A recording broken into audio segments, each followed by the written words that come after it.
Hello mga kautang, bagong application yung pag-uusapan natin ngayon sa video na to. At alam nyo ba, 3 minutes lang raw, pera agad. At ito, loan application na ito is para po sa mga walang trabaho or masasabi kung hindi employed. Pwede sa mga freelancer, pwede po sa farmer, sa housewife, as long as meron kayong valid ID. Pasok raw rito. Hello mga kautang, welcome back dito sa aking channel. This is Clarice, ang inyong number 1.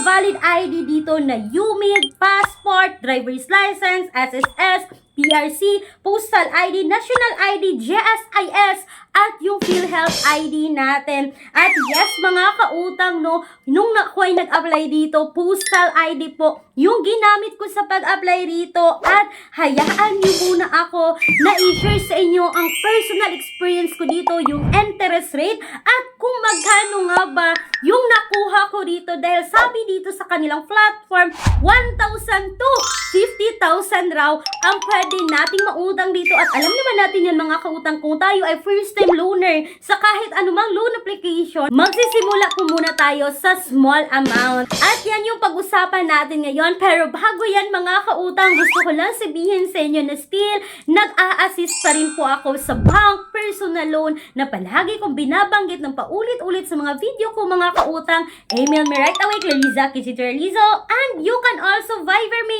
Makita yung Viber number sa screen. Pero bago yan, congratulations again and again. Ito na naman yung ating dalawang winners sa video na to. So kung hindi ka pa nanalo mga kautang, hanapin nyo lang ang hashtag word sa video na to at i-comment nyo na sa baba para mapasali kayo sa susunod nating pa-Gcash. Excited kung pag-usapan natin ngayon sa Pera Loan Fast Cash PH under po ng Pera Loan 7 landing mga kautang. Yes, naka-SEC registered siya pero yung status niya mga kautang dito sa Securities and Exchange Commission, yung status niya is delinquent pa mga kautang. So possible na pwede pa itong ma-revoke, no? Pwede pa itong ma-revoke mga kautang. At kabago-bago pa lang na loan application na to, no, meron pa lang sa 1.6 stars at 19 reviews nung ako ay nag-apply dito at yung status niya is delinquent agad. Kaya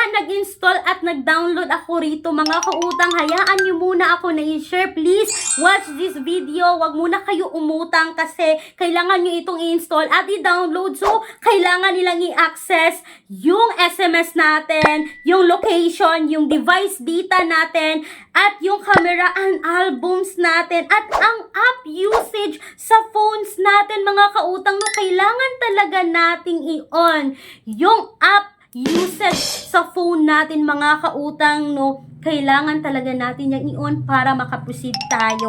At dito pa lang sa i-access yung phones, camera and albums natin, makikita nila yan mga kautang. At eto pa, no? So pagbungad ng loan application na to mga kautang, makikita nyo talaga dito na 50,000 yung offer sa akin ng loan application na to. At usual mga kautang, kailangan natin lagay yung personal information, yung work information, yung job information, at makita nga natin rito mga kautang, sabi ko nga kanina sa inyo, no, na pwede ito sa mga housewife kasi ang dami pong industry na pagpapilian like accounting, yung mga clerk, collection staff, driver, farmer, fisherman, freelance, no? Pwede rito ang walang mga payslip kasi tumatanggap sila ng mga ganyan at ang dami pong pagpipilian. At itong loan application na to is nanghihingi po mga kautang ng 5 contact person. So mag-ingat tayo rito sa ipanglalagay natin kasi kapag hindi tayo nakabayad, isa sila sa tatawagan mga kautang, no? So eto na nga mga kautang, 2,000 po yung binigay na offer sa akin na loan application na to. At sad to say, hindi ko siya ma-screenshot. Ayaw niyo mang-screenshot kaya nag-record na lang ako sa isa pang phone mga kautang. Makikita nyo na 2,000 yung offer. At hindi lang yan, no, dahil hindi mo buo makukuha yung 2,000 mga kautang, no, kasi meron po siyang deduction or service for tinatawag natin service fee. Kasi mga kautang sa 2,000, meron po silang account maintenance fee na 310, yung risk management fee nila na 350, tapos yung ma-disburse na lang raw mga kautang is 1,340. So merong 660 na kaltas rito mga kautang, no upfront deduction talaga yung 660 at babayaran mo only in 6 days mga kautang.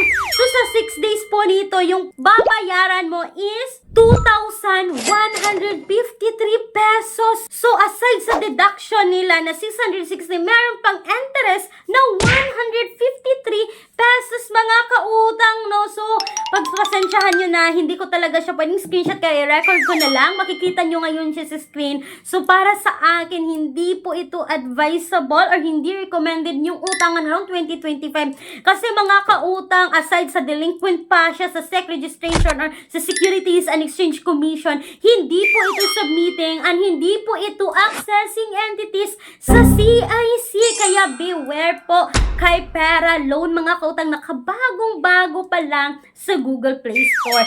Pero mga kautang, alam ko, naghahanap talaga kayo ng legit na utangan. Ang dami pong pagpipilian. May mga alternatives tayo. Apply direct website, hindi nang a-access ng phones. Makikita po nyo ngayon sa description box or sa pen comment section na video na to, pero hindi ko sinasabing subukan nyo ha. Please do a research pa rin. At mga kautang, hoping po ako no, na sana po tayong lahat ay magkaroon na ng side hustle para hindi na tayo uutang sa mga utangan online. So kung gusto nyong idea ng 101 ways to make money online, makikita nyo po sa description box yung link po ng 101 ways to make money online. So sana po ay nakatulong itong quick and honest review ko about sa loan application na to mga kautang. Once again, this is Clarice, ang inyong number 1 palautang, dahil utang is life. Bye bye bye mga kautang!